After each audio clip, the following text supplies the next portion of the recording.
it's going to open up Pandora's box. But I will say this. I do believe players that sign now, like Najee, should not be eligible now, but should have to sit out and come back in next year. It's just a slippery slope.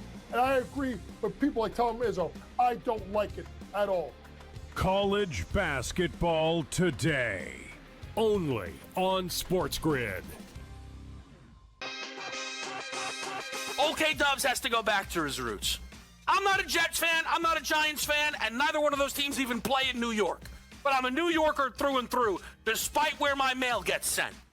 And I will not stand for the Jets to be dragged through the mud in this way. Not going to happen. So Dante Moore, if you do leave, you should be so lucky to fly the plane. Game time decisions, only on SportsGrid. Maybe the fact was that the kicker just blew a 44-yard field goal. Now, by the way, I feel horrible for this kid, Tyler Loop, who made every single field goal this season 44 yards or less. But the extra point that was missed just before that by Chris Boswell was the only extra point that he missed all season long. So did they bless that same holy water when Boswell missed the extra point? Come on, guys. Let's get it. Newswire, only on SportsGrid. The Steelers get their touchdown, and they miss the extra point. It was Lamar Jackson who made the plays to get the Ravens into what should have been easy field goal territory. So explain to me how in the world we can look at last night's game as, well, there you go, can't trust Lamar Jackson. The Craig Carton Show, only on SportsGrid.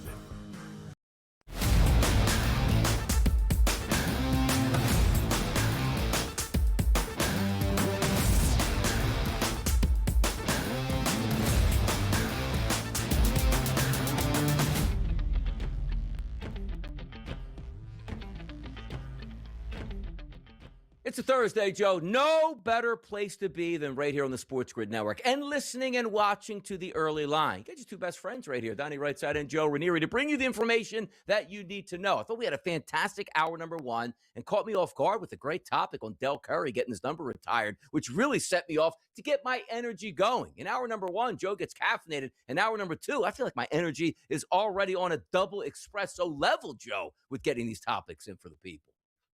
I absolutely love the double espresso reference, Donnie. I think we should partake in that during this hour because, let's face it, I'm excited. We got a lot coming up this weekend, a lot of questions to be answered, and gotta love Texas as an outright underdog winner last night. Some college basketball craziness is starting to unfold as well. Ooh, it's good stuff all the way across the board. And by the way, Joe, some people used to be able to watch on this network on the early line and see me with like a refrigerator in the background stocked with Monsters. I haven't had a sip of a Monster or caffeine, Joe, in over 2.5 years. But yet I still come early in the morning with this energy. Like, I do miss my Monster and caffeine, but somehow, Joe, we get caffeine in the morning. We're living on the natural highs right now. I love it. You make me feel bad, Donnie, because I have an espresso machine hooked up to an IV right now, and that's exactly how I roll here on the early line.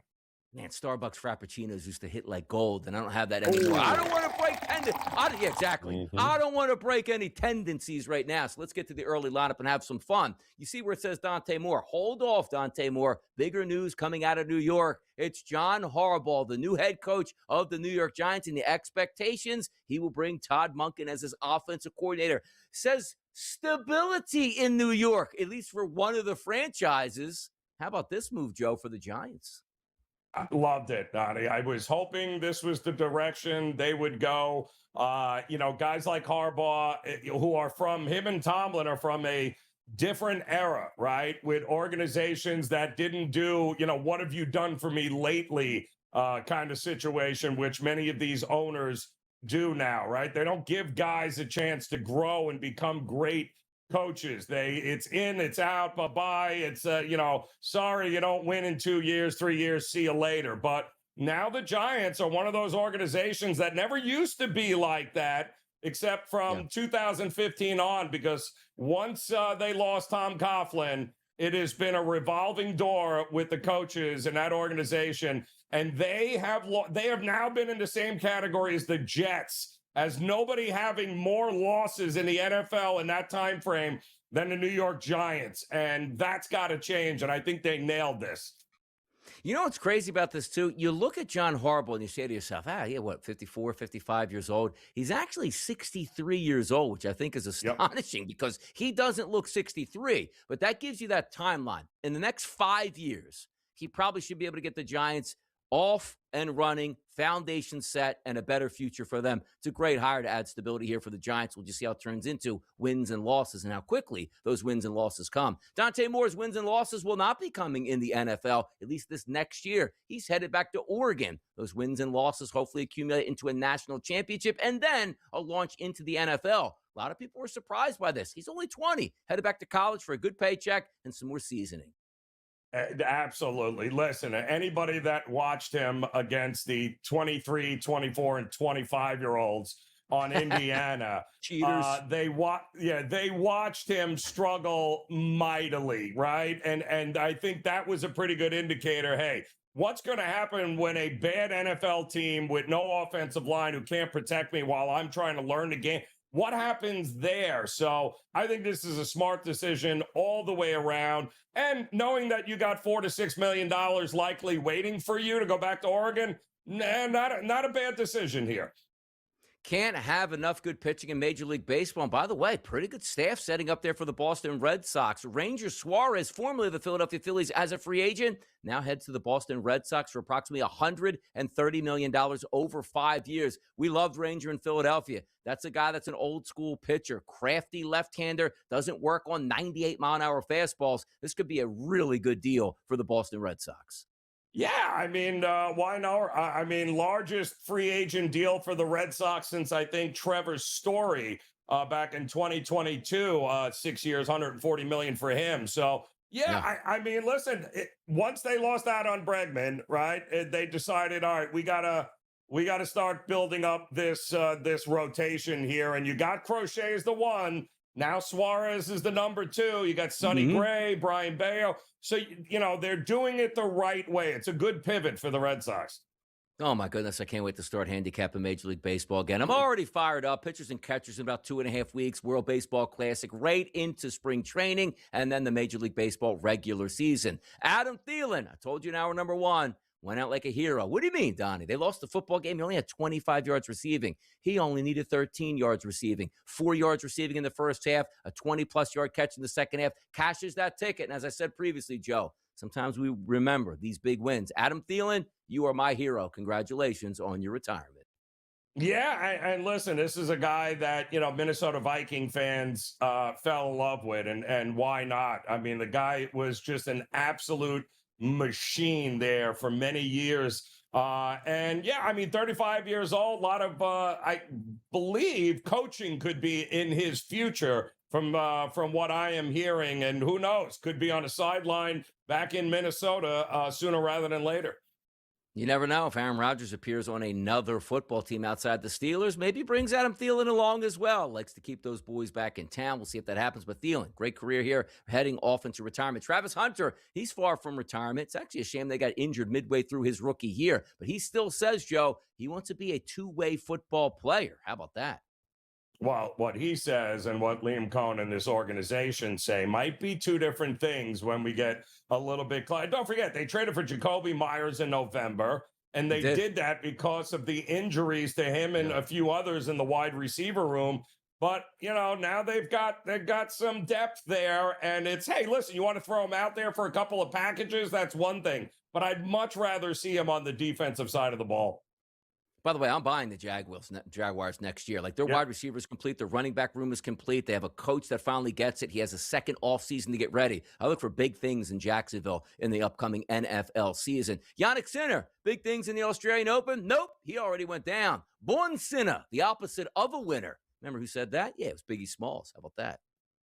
Yeah, well, that's kind of crazy, too, because usually when we get to this time of year with majors in tennis, it's like, all right, so it's Alcaraz Sinner. Is that what we just let me know when those two are in the finals and then I'll watch. But looks like we're going to have some new blood this year. Kayla Harrison down with an injury, won't be able to fight, Joe. Smart move on her part or not? Well, yeah, I think the realization that, wait a minute, I'm fighting Amanda Nunes. Yeah, no, that's probably not good.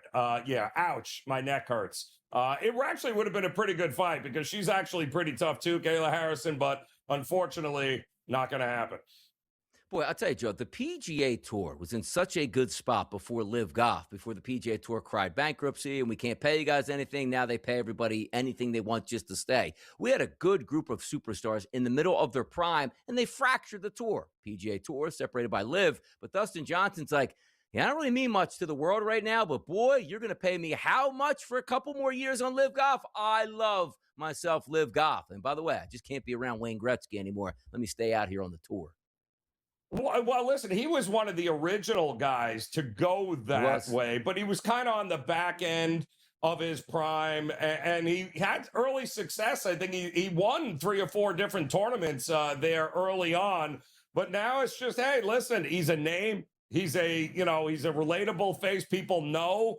Yeah, it makes sense for them to re-up him, and for him, he's not coming back to the PGA Tour to compete for anything. By the way, let me ask you something quickly on this, too. Is the Live Golf Tour a means to an end right now, or they just have so much money they don't care and they're just playing around anyway? They'll keep paying players, even if they're not superstars, to keep the tour alive?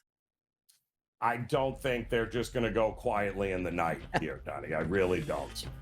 We'll see what happens. Adam Kaufman's coming up next. We'll see what happens with the New England Patriots in the divisional round next.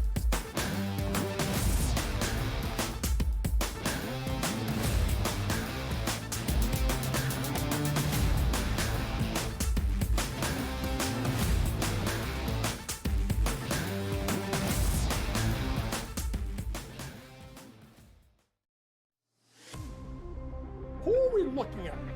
We're looking at SGA because of his availability and consistency. It's Jalen Brown to do his usage and his leadership. It's Jaylen Brown for how they're playing. It's Cade Cunningham because Detroit's in the top of the East. The MVP talk is going to be wild, and it'll be interesting to watch. MVPs just don't dominate. They survive the season. Pro basketball today, only on SportsGrid. The Steelers get their touchdown, and they miss the extra point. It was Lamar Jackson who made the plays to get the Ravens into what should have been easy field goal territory. So explain to me how in the world we can look at last night's game as, well, there you go, can't trust Lamar Jackson. The Craig Carden Show, only on SportsGrid. Maybe the fact was that the kicker just blew a 44-yard field goal. Now, by the way, I feel horrible for this kid, Tyler Loop, who made every single field goal this season 44 yards or less. But the extra point that was missed just before that by Chris Boswell was the only extra point that he missed all season long. So did they bless that same holy water when Boswell missed the extra point? Come on, guys. Let's get it. Newswire, only on SportsGrid.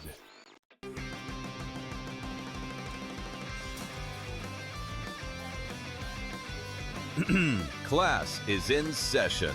Today, let's talk about the teaser. A teaser is a multi-leg bet where you shift the point spread in your favor. You get better numbers, but every selection has to win. It doesn't matter what you bet if you don't have the insights. Tune into SportsGrid and get ahead of the class.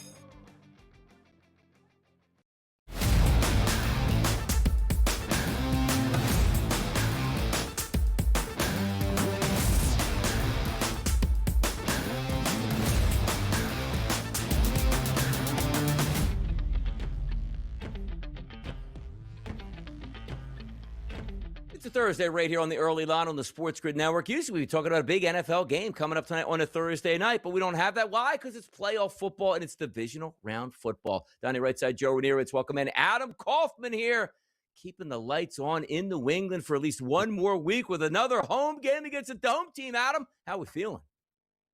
Well, feeling good about that, obviously, as a Patriots fan. My big takeaway really from the Chargers game is simply, and I don't know if you guys would agree with this, but I think a lot of people locally where I am were breathing a little bit easier after the win because in some ways it just sort of validated, vindicated the season in a way that obviously a loss in that opening round would not have. You know, there were so many people, we've talked about it. Joe, he's a schedule stan when it comes to this stuff. There were a lot of people that looked at it and said, yeah, you go from 4 to 14 wins. That's impressive, obviously, but who did you play? You had that one good win over the Bills, and who else did you beat? So I think the Patriots really, it's not like the season would have been a failure if they lost. It would have been disappointing if they dropped that game. But to go out, win Wild Card Weekend against an excellent defense on the other side in the Chargers, and continue their season moving into the final 8, if you will, I think was, you know, just kind of a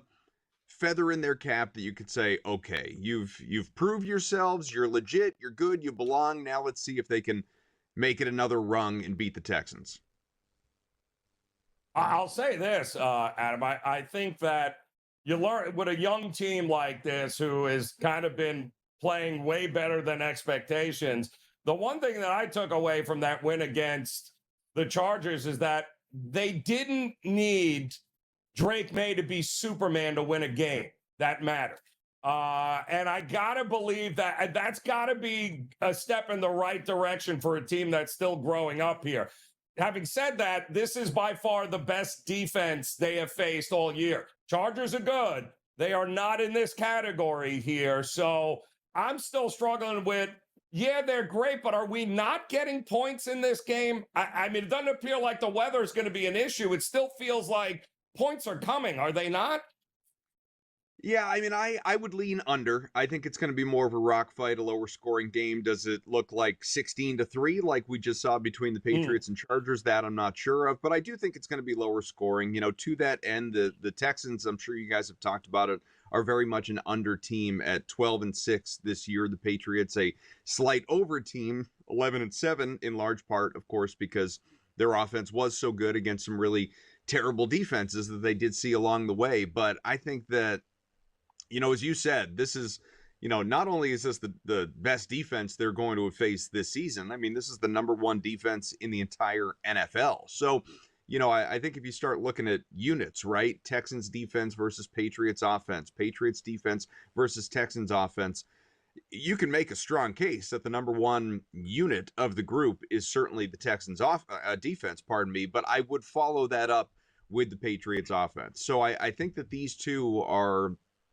kind of in for, you know, an interesting test in that the pass rush on that Houston side is incredible. You know, you're looking at Hunter, you're looking at Anderson. There's so much talent there in the secondary, all of it. You know, I think there could be some room to exploit the run defense just a little bit. By comparison, it's a very good run defense, don't get me wrong, but the pass defense is superb. Really, it comes down to how does Drake May, going back to what you said, do in taking care of the ball? Because that first playoff game, while he had some really elite plays, you know, the touchdown pass in the corner to Hunter Henry, he made some big plays when he had to. It was not by any stretch Drake May's best game. You know, he turned the ball over multiple times, had the interception. He fumbled twice, lost one of them. Of course, C.J. Stroud on the other side, as we know, fumbled the ball 5 times, lost 2 in that blowout win over the Steelers, and was intercepted in the red zone as well. So it's not like either quarterback is coming off a phenomenal game. It's cliche to say, especially in games like this, that you think are going to be lower scoring, but I do think it comes down to that turnover battle and which team can play either a clean sheet or as close to it as possible. And between the two, I will say, despite the, you know, just aggressiveness and resilience that Texans defense plays with every single week, and they are really, really good again, I think the Patriots between the two are more likely to play a cleaner game than that Texans offense that even without bias, guys, I just don't trust. CJ Stroud has regressed. He was really good year 1. Last year, not so much. This year, he picked it up at points, but, you know, when you really need him, drops off again. I just don't think he and that offense are very good. And it's a good, not as good, but a good Patriots defense on the other side. Admitting your mistakes and moving on is certainly a key to a healthy franchise. Last year we saw Gerard Mayo just wasn't doing it here. Vrabel comes in and voila, you have a team that's making a deep playoff run. Adam, we have a clip here on Robert Kraft talking about the Gerard Mayo decision. I would say that was one of the 1 or 2 hardest decisions because to fire a guy after 1 year, and by the way, it was very expensive because there were not only his contract, but 25 other coaches. It's the worst financial implications since we've owned the team. But I'm a fan first, and I thought, this just isn't the right situation, and that's on me. And Gerard's a great guy, but I just didn't want. Just taking a look at that comment there, you like to see it, though. I mean, owners had endless money, but admitting your mistake, moving on, and it couldn't have gone any better, Adam, for the coach and the season so far, right off the bat. Yeah, if I'm going to bottom line the thing, absolutely, they got it right. They saw that Gerard Mayo was in way over his head. It didn't work. They get rid of him, eat the money, obviously, and bring in a true tone setter, culture setter, former Patriots, Super Bowl champion, established NFL head coach, former coach of the year, leader of men, all of these things that Mike Vrabel was in Tennessee when, they, I'm sure, are regretting getting rid of him just a little bit with what he's done here in year one in New England. And he comes back, and it's just been a totally, totally different situation.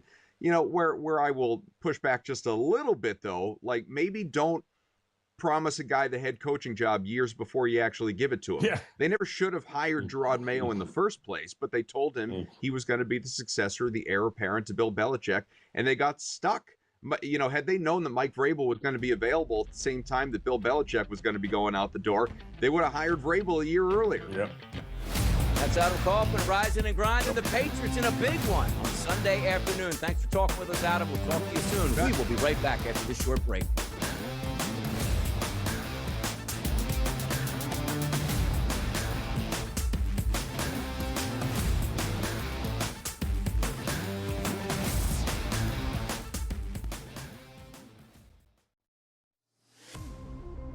Who are we looking at?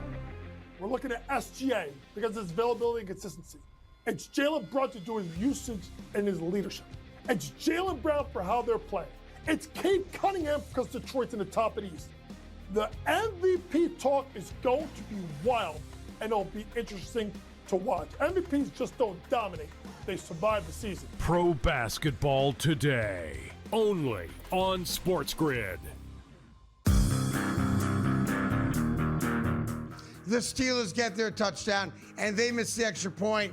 It was Lamar Jackson who made the plays to get the Ravens into what should have been easy field goal territory. So explain to me how in the world we can look at last night's game as, well, there you go, can't trust Lamar Jackson. The Craig Carden Show, only on SportsGrid.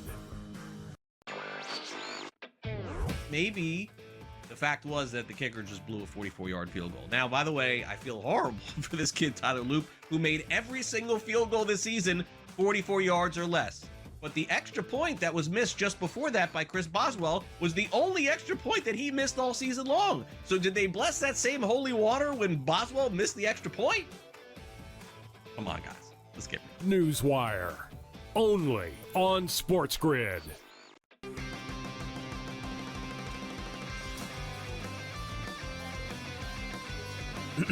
Class is in session.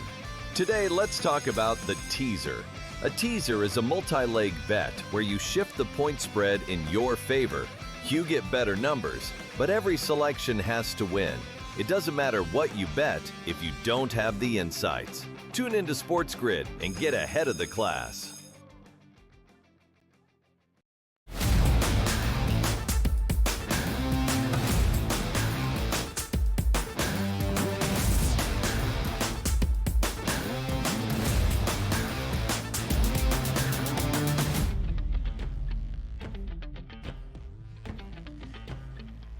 Making investments, that's what we do here on the early line. It's time to talk a little predictive market action here. A lot of really good hot topics in this space, Joe. Where to put your money, where to buy, where to sell, where to get in, get out, and also earn a profit. You know what's hot right now? Yeah, we're talking a lot about the NFL, but how about this one?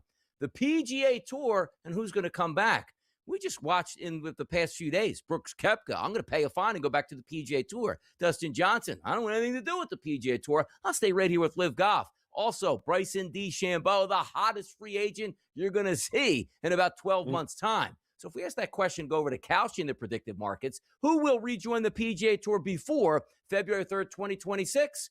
Top 3 options: Bryson DeChambeau, 9%. Cameron Smith, 4%. John Rahm, 3%. The key, though, again, February 3rd, 2026, not 2027, Joe.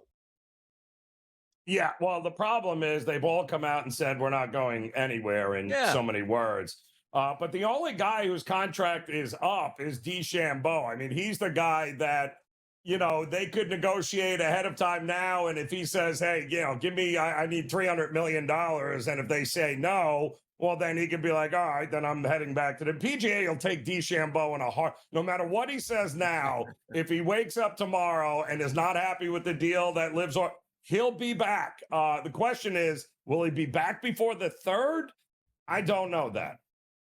Yeah, if you're investing in the no here, Joe, that's at 93 cents. So a $100 investment would make back 108 on that spot. But also understand this. We saw the deal that Brooks Koepka got, if you want to call it a deal. You get no equity in the PGA Tour, you pay a $5 million fine, which is basically through the charity. The funny part about DeChambeau, if he's a true like free agent, like I think the PGA Tour would be like, all right, we'll give you the equity that you missed out on the past couple years on the Live Tour. And, oh, yeah, we'll donate $5 million to your charity to get you to come back because this guy is the biggest. It's like having Shohei Ohtani out there, right, coming back to the tour. Do you think DeChambeau is going to pay a penalty to come back to the PGA Tour when he might have $400 million more on deck for Live Golf if he wants it there and basically is the bastion for the Live Tour and can say, you know what, we signed him back. We're going to continue to sign your players on the PGA Tour. Something to look forward to there in the near future. How about the NFL? And one of the biggest questions in this offseason is, will Travis Kelce announce his retirement before next season?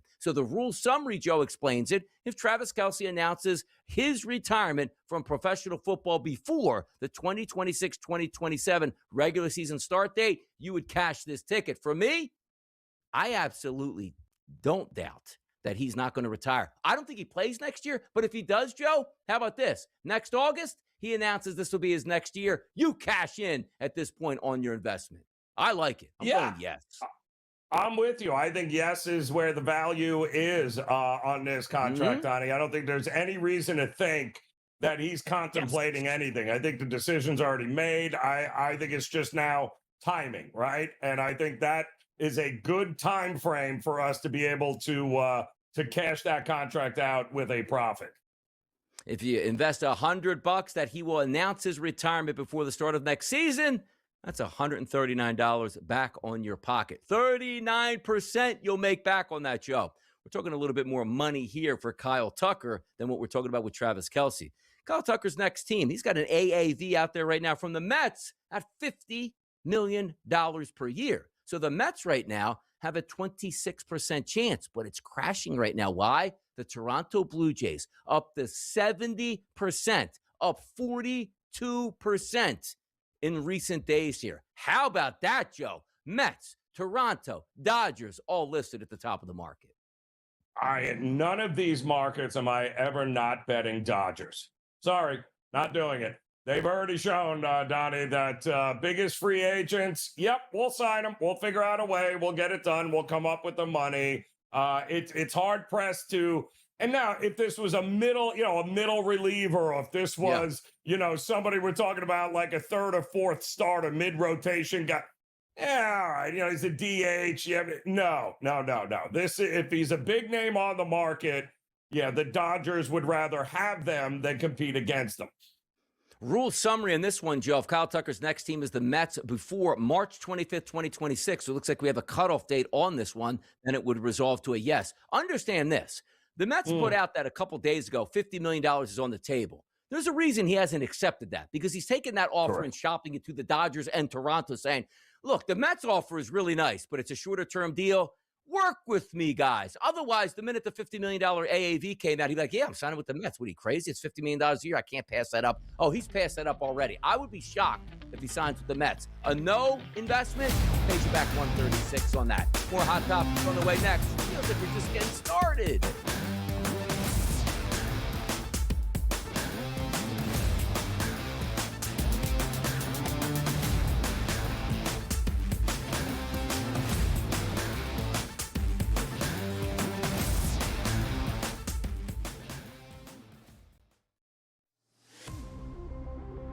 looking at?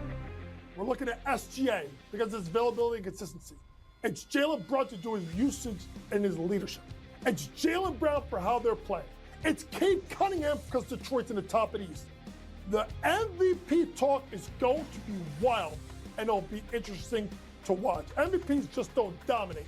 They survive the season. Pro Basketball Today, only on SportsGrid. The Steelers get their touchdown, and they miss the extra point. It was Lamar Jackson who made the plays to get the Ravens into what should have been easy field goal territory. So explain to me how in the world we can look at last night's game as, well, there you go, can't trust Lamar Jackson. The Craig Carton Show, only on SportsGrid. Maybe the fact was that the kicker just blew a 44-yard field goal. Now, by the way, I feel horrible for this kid, Tyler Loop, who made every single field goal this season 44 yards or less. But the extra point that was missed just before that by Chris Boswell was the only extra point that he missed all season long. So did they bless that same holy water when Boswell missed the extra point? Come on, guys. Let's get it. Newswire, only on SportsGrid.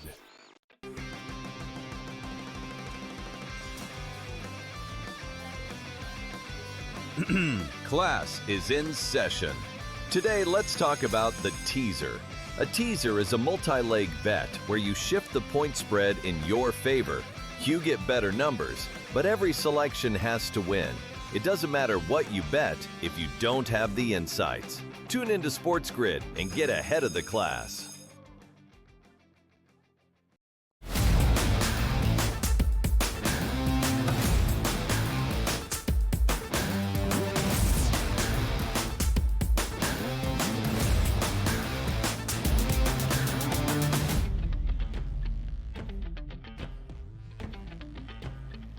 The NFL, boy, takes center stage. And of course it should. It's divisional round action this weekend. 2 games Saturday, 2 games Sunday. The following week, Sunday takes center stage with the the AFC and NFC championship games. And 2 weeks later, we get to the Super Bowl in San Francisco. But a lot of teams saying, we're out of the playoff race right now, but we want to start our franchise, or at least restart our franchise as it goes. The New York Giants, they're doing that. They've hired John Harbaugh overnight. The only thing left here is pen to paper, but everybody reporting Harbaugh to the New York Giants is all but done, and also bringing along his offensive coordinator, Todd Monken, to the Giants. The 63-year-old has found a home after coaching the Ravens. He's now the Giants' head man, and the Giants fans are notably excited.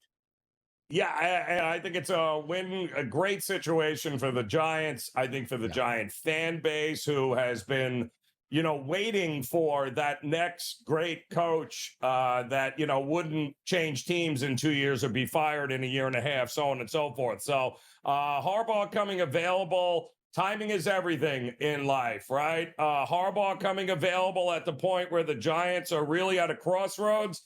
I think it's a perfect fit. And if we're being honest, the Giants have more legit. They got the number 5 pick coming up in this draft.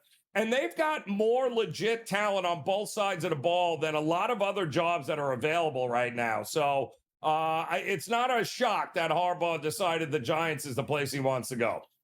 No, it's not. And again, you're going to get a ton of money. You're going to full autonomy in that organization. They're begging for a winner to come to town. You now have one. You can operate what you want. You don't have to worry about your quarterback. You figure you got him here. You got a good young nucleus. It makes a lot of sense for him to be the New York Giants head coach. We'll just see if you can get that production on the field, similar to what we saw with the Baltimore Ravens. Also, bringing his staff along. There's not going to be any, we're going to hire the offensive defensive coordinators. No, you're not. John Harbaugh's going to handpick those guys, and it looks like it's probably going to be Todd Monken once again as his offensive coordinator, and that should be just fine. The guy's a good coordinator here. You saw him with a mobile quarterback in Lamar Jackson. Maybe he can do those same things here with Jackson Dart. So complete analysis of the organization now is going to run through John Harbaugh, Joe. And I'm telling you, maybe the guy in that building that should be the happiest is Jackson Dart. I mean, no Dable, no Joe Judge, no Pat Shermer, no Ben McAdoo. No. You're going to have stability and an offensive coordinator along with Harbaugh that have more experience than anybody else. And yes, they are exactly the combo coaching matters with young quarterbacks. This is exactly the kind of combo you want with a young quarterback to make him a franchise quarterback. By the way, just a few moments ago, Jordan Schultz tweeted out, the Giants deal for Harbaugh is 5 years, $100 million. So, Joe, before I let you respond to that, you know what that meant yesterday on the plane? Like, what is it going to take for you to stay and not get on this plane? Answers agent. 100 million bucks? Done. What? Yeah. Oh, stop you agreed to that? Mm-hmm. Yeah. Well, I guarantee you, John Mara, who is in a fight battling cancer right now, but he was instrumental the minute Harbaugh came available, and he was pretty adamant, apparently, that we are going to do whatever it takes to get Harbaugh in this building, and because guys like that don't come available, and they were willing to pay for it, Donnie, and that's exactly what they did. Like, can you imagine that too? Because like you let the previous coaching staff go. Like it's not like your head coach is making $20 million, and then you said, you know what, Harbaugh's not going to be like, well, I'm going to make $20 million. You can pay my guys, peanuts around me. They're all going to be as high priced as you could possibly get at every coordinator position here. That's a huge investment for the New York Giants. We'll see if it pays off on the field. Other coaching moves, which include the Pittsburgh Steelers. Well, here's the Mr. Rooney talking about Tomlin's departure. As you know, yesterday, Coach Tomlin and I met, and Mike informed me of his decision to step down as head coach of the Pittsburgh Steelers. And it was an emotional day for everybody in our organization yesterday. Mike's been a great leader of our franchise now for 19 years and led us with toughness, integrity, and always reflected the values of our organization. I think you all know his many accomplishments, 2 Super Bowl appearances, 1 Super Bowl victory, many AFC North titles, and many, many wins. And bottom line was, we were always in contention with Mike, and that's what counts. More than his accomplishments, Mike was a steady and respected leader, cared deeply about our players, our staff, and the whole Steeler organization. He represented the Steelers with class and dignity every single day. And on behalf of my family, everyone connected with the Steelers, I want to thank Mike and his family for being part of Steelers football for the last 19 years. We'll always be grateful. There you go, Art Rooney II talking about Mike Tomlin. Also, they asked him a question later in that press conference about, Mike probably doesn't want to coach, but if he does, you got him for 2 more years. And he basically said, when that comes up, we'll deal with it. That's one of those things, again, we talked yesterday. There's no way Mike Tomlin in a year gets refreshed, comes back, says, hey, I want to coach. I'm like, you still got it under 1-year contract, where it's going to take 2 first-rounders for you to go there. I think they would work out something amicably, because that's what you do after almost 20 years. Like, he's not leaving on bad terms here. Don't hold him hostage to a team he wants to go to. Work out some mild compensation and move on with it. Yeah, and that's exactly correct. And I don't think, after 19 years, you said it. I mean, the Rooney family, much like the Maras, they've been doing this a long time. That, the Steelers, the Giants, been in the family 100 years. They know what they're doing, and they're never going to sit there and burn a bridge with a guy that just gave them 19 years of his life. Not going to happen. Not with this organization. Might with the Bidwells, but it ain't going to happen with the Rooneys there, Donnie. Exactly. And they'll probably say, oh, you're going to retire, Mike, right now? You owe us the final 2 years of your contract now. That's what the Bidwells will do as opposed to the Pittsburgh Steelers. But who's next on deck for the Pittsburgh Steelers? You take a look at Nate Shieldhouse. One of those guys connected with the Los Angeles Rams. Anybody around McVay, you're ready to go. That's one of those guys that seems to be right as a fit for the Pittsburgh Steelers. The next up-and-coming young coach here, make him your head coach for the next 10, 15, or 20 years. Or could it be you're saying, you know what? Brian Flores could be that guy, an emotional defensive coordinator cut from that same mold as Mike Tomlin. You got options for the Steelers, but usually the Steelers, I think you go offense this time. I do. I think Shieldhouse, if he does get the job, is one of those perfect mold fits for the Pittsburgh Steelers. Just feels right to me. Yeah, I agree. It's exactly along the mold that this is what the Steelers do. They're going to find a young, upcoming guy that checks all the boxes, that, has learned the game, and they are going to put him in a position to be successful, and he will likely be there for the next 15 plus years. And how about this one? You talk about trades up there in the marketplace. As the Packers and Matt LaFleur continue to negotiate an extension, it's possible that a team looking for a coach will call Green Bay about a possible trade. What? Come on now. What are we doing in Green Bay? Yeah, I mean, potential trade for who exactly? What are we looking there? Yeah, no. I don't see that happening at all. I think ultimately it would be great in some capacity. I'm sure there's a few Packer fans that wouldn't mind it, but the reality is that will all work itself out, I think, over the next couple of weeks. There are so many coaching jobs out there available. And again, like I joked with a tweet yesterday, like somebody's organization going to be left with absolute bums out here. 2 or 3 or 4 jobs open, quality candidates, yes. 9 jobs open, and the best candidate probably already off the board, so 8 are left at this point. Matt LaFleur should just stay with Green Bay, and probably his agent's like, hey, he can leave anytime he wants or force a trade. You better lock him up and keep him there. He is a good coach, but sometimes you're graded on, man, you got to start doing some damage in the playoffs and getting the NFC Championship games and getting to the Super Bowl, which he hasn't done yet. But the same way you've been talking all week, Joe. All right, you move on from LaFleur. Yep. Who's next then? Exactly. Yeah, exactly. I mean, don't forget, it was LaFleur that drafted Jordan Love, right? Even when Aaron Rodgers was there. And what did he do? He turned out to be a franchise quarterback. So, obviously there's not been the kind of success they wanted, but there has certainly been success with the quarterback position, which is all that matters. Absolutely. Here, the NFL, man, we're probably going to get more coaching hires before this weekend is even out at this point. Also, offensive coordinators like my Philadelphia Eagles. Come on, man. Swing for the fences, people. Cam Stewart's up next. We're going to hit home runs as well.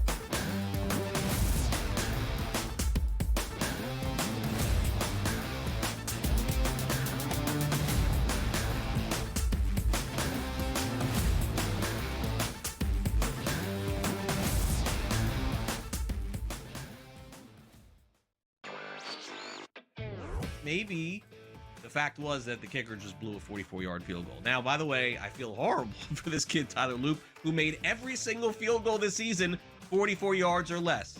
But the extra point that was missed just before that by Chris Boswell was the only extra point that he missed all season long. So did they bless that same holy water when Boswell missed the extra point? Come on, guys. Let's get it. Newswire. Only on SportsGrid. They have one more win than Chicago, and they literally beat Chicago in Week 17, and yet the Niners are on the road and the Bears are at home. Why? Because of an outdated rule that says, well, winning your division is the holy grail. Rewarding an 8-win division winner with a home playoff game is like giving the corner office to the guy who won the office fantasy pool instead of the guy who actually closed the accounts all year. The Early Line. Only on SportsGrid.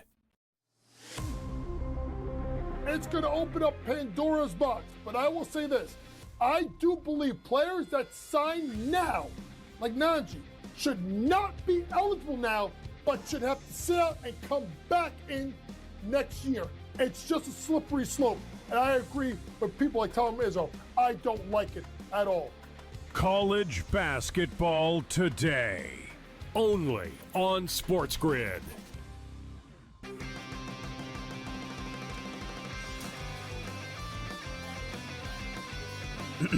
Class is in session. Today, let's talk about the teaser. A teaser is a multi-leg bet where you shift the point spread in your favor. You get better numbers, but every selection has to win. It doesn't matter what you bet if you don't have the insights. Tune into SportsGrid and get ahead of the class.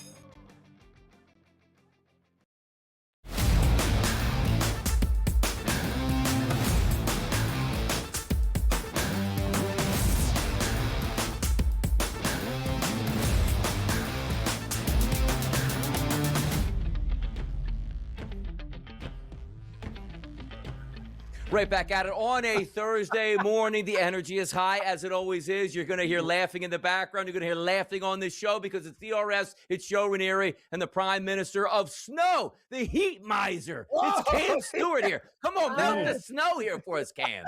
The heat miser. I'm Mr. Snow. I'm Mr. 101. Oh, no, I'm actually I'm Mr. 16 Fahrenheit. Anyway, Donnie, my car is covered in 2 igloos right now. I don't even think I can get out the door.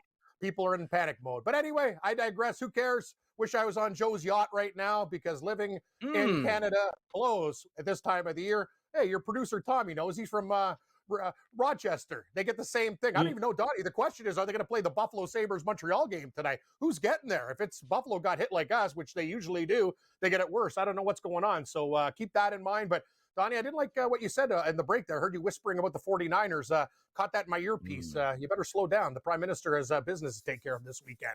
Oh, you do, and you better have business because all of a sudden your boy DRS is a huge Seattle Seahawks fan. Why? Because the Philadelphia Eagles didn't show up against the 49ers and got beat there, Cam. So I am on Team Seattle this weekend, which means a 7-point line and a total of 44.5. The rested and ready Seahawks take on the injured 49ers, Cam. Lay it out there for the people. Oh, I'll lay it out for you. And I'll tell you, this coaching staff, they'll be ready to go. It's one of those situations where, you talk about time off with McDonald and his staff. I have no problem with the extra time off. You catch the 49ers at a great time, too. First of all, they beat them down. Seattle beat them down at the end of the season. They have even more injuries now. I get it. They're a special team right now. Shanahan, he should be actually, they talk about Coach of the Year for what he did with that team and the injuries, guys. Right, Joe? Right, Donnie? Like, this guy did a great job. But I'm going to tell you one thing. Seattle, they're ready to rock in this game. They got to get to Brock Purdy. He did very well against the Eagles sliding. I know he made a couple of mistakes, but he avoided pressure and made plays. It's pretty simple. You stop Christian McCaffrey, I think you can stop the 49ers attack.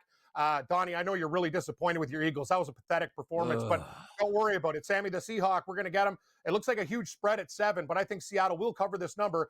And this time, points will be scored. No field goals, touchdowns. You're looking at it 44, 44.5. I like the over in this football game. I think Seattle can get theirs against San Francisco. It looks very tempting to take the pooch, but I'll be on the favorite in Seattle. I think we get it done and go to the NFC Championship game. I'm with you, Cam. I think points are coming in this game. I know they've played a couple of low-scoring games back-to-back, but I don't think that's going to be the case. I think points are definitely coming in this spot here. And then, of course, I got to ask you because you and I talked last week. I said, Bills all day long, and Bills all day long get it done. But now we're having the same thing. They started out as a favorite. Now they're a dog, Cam. Do you agree with that? I kind of do, Joe. And hey, I got to hand it to you, Joe. They won. It wasn't a blowout like we were talking about. It got real dicey. I didn't like the refereeing in that game, by the way. I don't know what Buffalo has to do to get calls when players aren't set and stuff. But anyway, I digress. They won the game. Now you got to go into Denver and play a rested team, well coached with Sean Payton. But I'm going to say this. I do believe in Buffalo, Bill. I think Allen's going to take this team on his back, Joe. This seems like you got the monkey off your back. You could beat Denver. The thing about Buffalo, the defense, they did step up against Jacksonville, and that Denver offense can be spotty. I really like the Bills in this spot. Conversely, guys, I talked about over in Seattle. I know it's a low total, 46.5, under. I like the under in this football game. I think we're going to see some defense. I think Buffalo will do enough to win this game, but I'm looking for a low total over in Seattle, under in Denver in this game this week, guys. And I'll tell you, if Buffalo Bill wins this game, man, go to the AFC Championship game. This could be really interesting. I know AI said Seattle versus Buffalo in the Super Bowl. That could be, Seattle still got to take care of business and they have to get by the winner of the Bears and Rams. But I'm telling you, I'm very, very excited. I didn't see this coming this year, and it's been a nice little run. Big Saturday, both number 1 seeds in play, talking about the Denver Broncos and the Seattle Seahawks. Well, let's flip it over to a little bit of a golf talk, Cam. And how about this? We got a clip from Tiger Woods talking about Brooks Koepka here. Let's hear it. Well, we received his letter on December 23rd that he wants to come back. Wrote to the commissioner and Brian.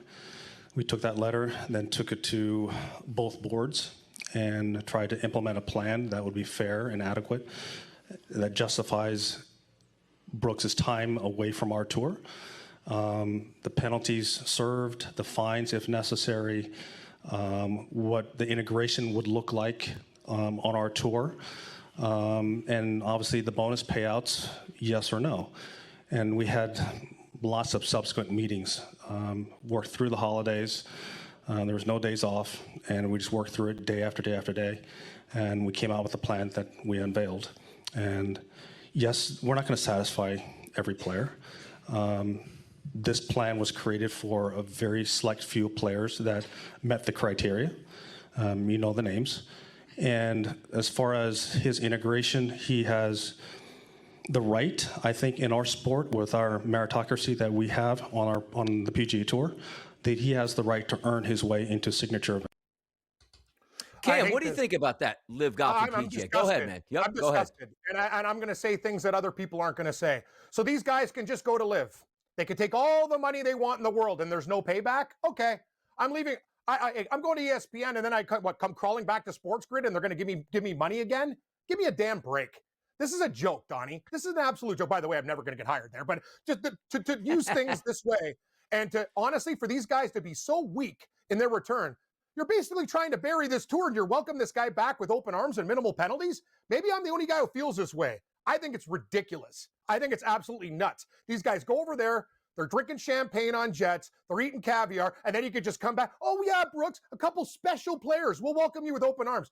BS. I think it's a joke. For all those guys that are playing on tour trying to get cards, I think it's nuts. And I'm telling you, this is so weak. Okay, everybody should have just gone to Live and come back then. What the hell are we doing? What the hell are we doing? Right, Joe? I don't know if you guys feel this way. I'm very passionate about this topic. I think it's a joke, and it's been handled like a joke. And these guys should have way more penalties. They shouldn't be welcomed back with open arms. Like you tried to destroy their own tour. Anyway, I think it's a joke. Tiger Woods, you call him Ashtray Batea, whatever the hell it is. You guys are too soft. I think it's a joke. Anyway, this week we're playing in Hawaii. Yes. Off at noon. JJ Spawn is one of my picks this week. If you're looking for an underdog, guys, Ryan Gerard played really, really well overseas. I don't know if he's on your list there, Joe, 65-1, but Spawn at 20. He's the guy I'm going to take in Hawaii. I think he's got the game to do well this week. I don't know how you guys feel, but I'm very passionate about this topic. I think it's an absolute travesty. We love to hear it all different ways around. And Cam, I know you're excited about this golf season getting underway here. The Sony Open and much, much more to look ahead to. Cam, thanks for bringing the energy. Go Seahawks, go. We buy this.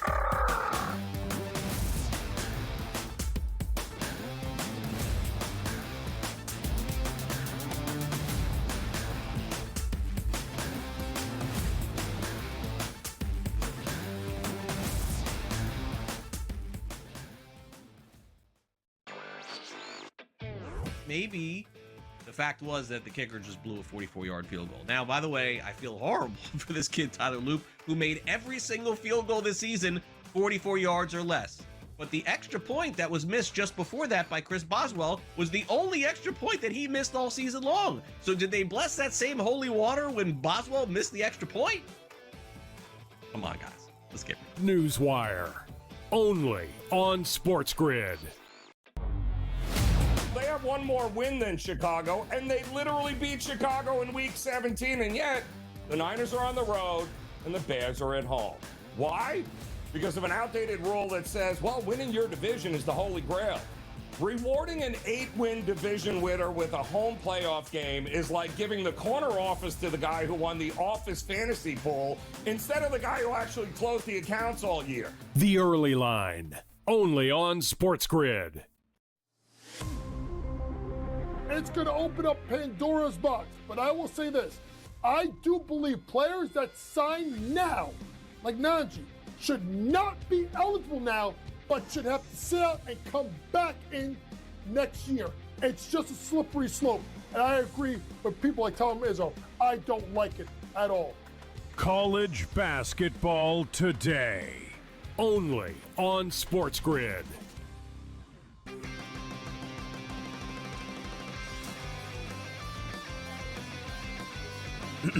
Class is in session. Today, let's talk about the teaser.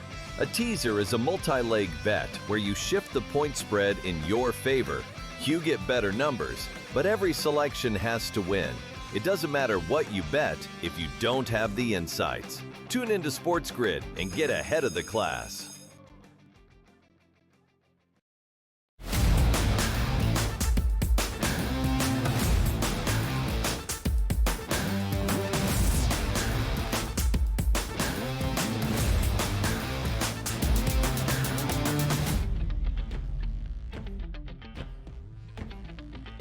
Oh, time flies when you're having fun, doesn't it? Down to our final segment of the day right here on the Early Line on the SportsGrid Network. It's your boy DRS along with Joe Ranieri. And speaking of those hot golf topics here, Bryson DeChambeau going to be a sought-after free agent, or does he actually even want to play on a tour? Let's hear from him. Yesterday at the press conference, I asked you about YouTube golf, and I know you've said previously, you could even just do YouTube golf and not play on any specific tour. Would that really be viable to stay competitive? That's an incredibly viable option. I'll tell you that doing the course record series and playing break 50s, it does keep me quite dialed in for tournament golf. That's why I do it right before competition. So it's a possibility. The financial opportunities are there, and excited to see what comes in the future. I know you've said a million times you're under contract for 2026. Yeah. It kind of seemed like maybe you were trending towards getting a new deal before the season started. Does it seem like now you maybe will just play out the season and then do negotiations after that? No, we're negotiating now, and hopefully we can come to a solution where it makes sense for the long term. And if not, we'll play it this year and see what happens. By the way, look at DeChambeau. Do you remember when he came back post-COVID, put on like 75 pounds, was hammering? He looks like a normal human being now. What happened, Joe? A little bit of cardio, a little bit of just egg whites in the morning. Yeah, that's basically what it looks like, right? Little different look there, but listen, I think this is all smoke, Donnie. The bottom line is nobody in any sport right now has got more leverage than he does. He is worth more money to both tours, and let's face it, he could pit one against the other here, and he could be laughing he will be laughing all the way to the bank, by the way. They're already minted at this point, which is why I'm saying I don't even have to play on a tour. Like, I don't really need all that much money. I'll get sponsored on YouTube. I'll be just fine and just have fun and playing some majors here. That's the way it goes down. But now, Joe, the way it usually goes down at the end of the show, we want to hear from the people. Here's our Fade the Public poll.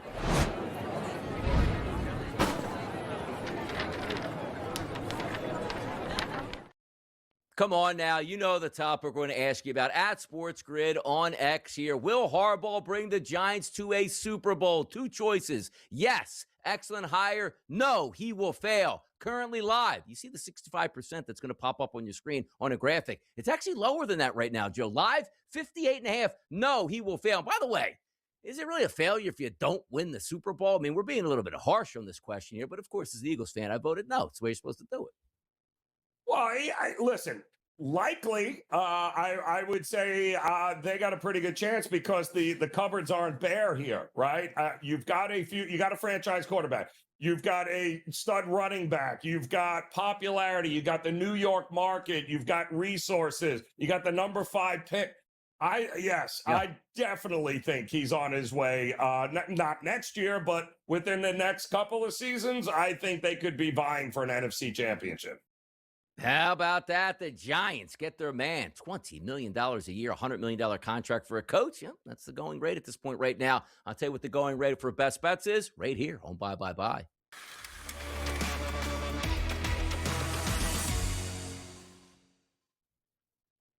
Joe won. I lost last night. 1-1's not the goal, but that's okay. 2-0 is the goal. We're going to do that tonight, Joe. Where does it start?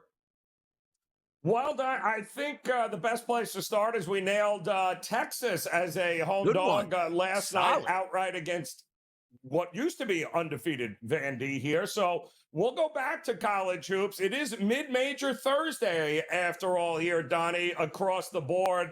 And one of the best mid-major teams offensively right now in the country are the Liberty Flames. They are the second most efficient half-court offense in the country. And that's saying something, Donnie, because, there are a lot of very good offensive teams right now, but Liberty is at the top of them. And in Conference USA, they are better than just about 50 basis points than anybody else. And they're going to take on a New Mexico State team who is awful defensively, Donnie. They are civ. There is absolutely no way they don't win this game by at least double digits here. New Mexico State loves to foul. They foul at one of the highest rates. Look for Liberty to blow them out here tonight against New Mexico State.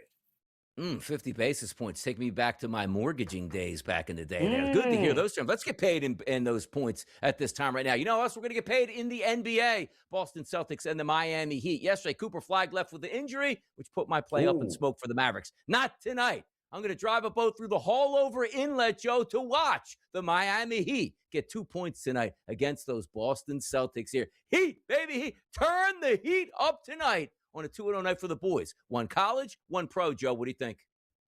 Let's do it, Donnie. Let's keep it rolling here.